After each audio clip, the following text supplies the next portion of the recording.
सेना प्रमुख जनरल नरवणे ने चीन और पाकिस्तान को दो टूक शब्दों में जरूरी संदेश दिया है। दरअसल लद्दाख में चीनी सेना के पीछे हटने से को लेकर पाकिस्तान की हिमाकत तक आज तक संवाददाता से जनरल नरवणे ने खास बातचीत की।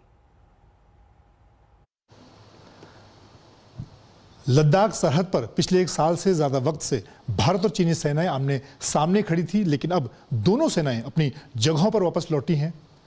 पहली बार इस मुद्दे पर सेना प्रमुख जनरल मनोज मुकुंद नरवणे आज तक से एक्सक्लूसिव बातचीत कर रहे हैं। जनरल साहब, आपसे जानना चाहूँगा अभी क्या हालात हैं, क्योंकि 9वें दौर की बातचीत हुई है। पेंगोंग के दोनों छोर से फिलहाल जो सेनाएं थी अपनी अपनी जगहों पर वापस लौटी हैं। जैसे आपने कहा अभी कि 9 राउंड हुए कोर कमांडर लेवल टॉक्स के, और 9 राउंड के बाद हम कुछ नतीजे पर पहुंच पाए, और उसके अनुसार फिर जो 10 फरवरी है, 10 फरवरी से शुरू होकर जो फैसला हुआ था, एग्रीमेंट हुआ था कि किस तरीके से फेज़ मैनर में लोगों ने वापस जाना है नॉर्थ बैंक और साउथ बैंक पर, तो उसके अनुसार जैसे फैसला हुआ था उसी के अनुसार पूरा डिसएंगेजमेंट हुआ।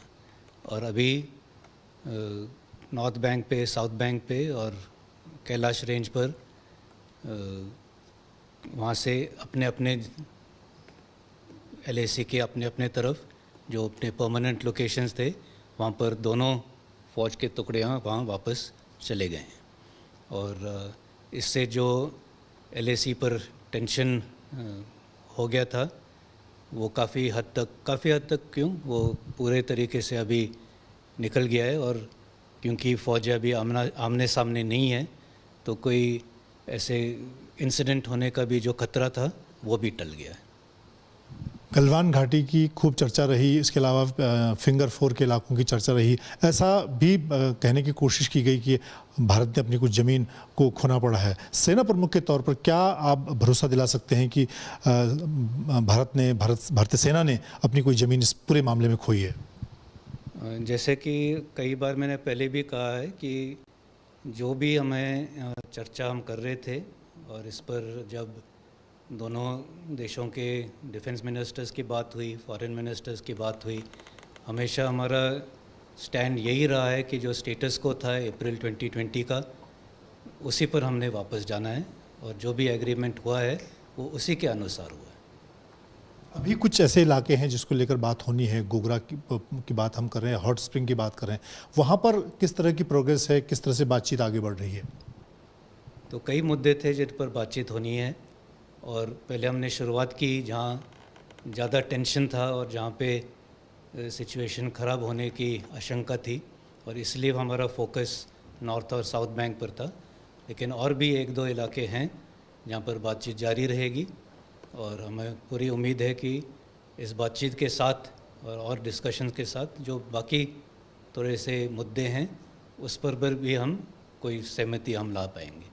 एक आखिरी सवाल इसी मुद्दे से जुड़ा हुआ, आपको लगता है आपके नेतृत्व में सेना ने ग्राउंड पर यानी कि ज़मीन पर जब लड़ाई की बात थी तब और बातचीत दोनों ही स्तर पर पूरी तरह से जो सेना का मैंडेट है उस पर काम किया? वो आपको फैसला करना है। एक सवाल सर पाकिस्तान को लेकर, अभी हमने देखा कि पाकिस्तान के साथ सीज़ फायर को लेकर एक समझौता जो हुआ है उसको लेकर आप हालात को कैसे देखते हैं? आपको लगता है कि इससे जो हालात हैं वहाँ पर ख़ासतौर से जो घटनाएं होती थी, सीज़ फायर की लगातार फायरिंग होती थी, उसमें कोई कमी आई? ये सीज़ फायर का एक जो अंडरस्टैंडिंग था वो एग्रीमेंट नहीं था, कैसे कोई साइन वगैरह नहीं थे। एक अंडरस्टैंडिंग था 2003 से कि हम LC के ऊपर सीज़ फायर का पालन करेंगे। लेकिन जैसे साल बीतते गए तब ज़्यादा इसका उल्लंघन ही हो रहा था, और इतना ज़्यादा हो रहा था कि पिछले साल 4000 वायलेशन, उससे पिछले साल 3700 वायलेशन, तो वायलेशन ज़्यादा थे, और काफ़ी भारी तादाद में फायरिंग होती थी।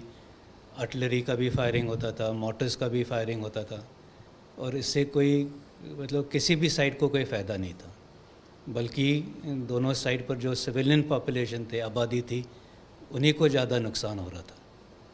और इसके वजह से जो आम नागरिक था वो अपना जो है कामकाज नहीं संभाल पा रहा था। इसलिए ये एक बहुत अच्छा कदम है कि हम फिर से हमने सीज़ फायर का पालन करने का फैसला लिया है और दोनों DGMOs के बीच बातचीत हुई और उसके अनुसार 25 फरवरी से ये फैसला किया गया कि सीज़ फायर का पालन होगा।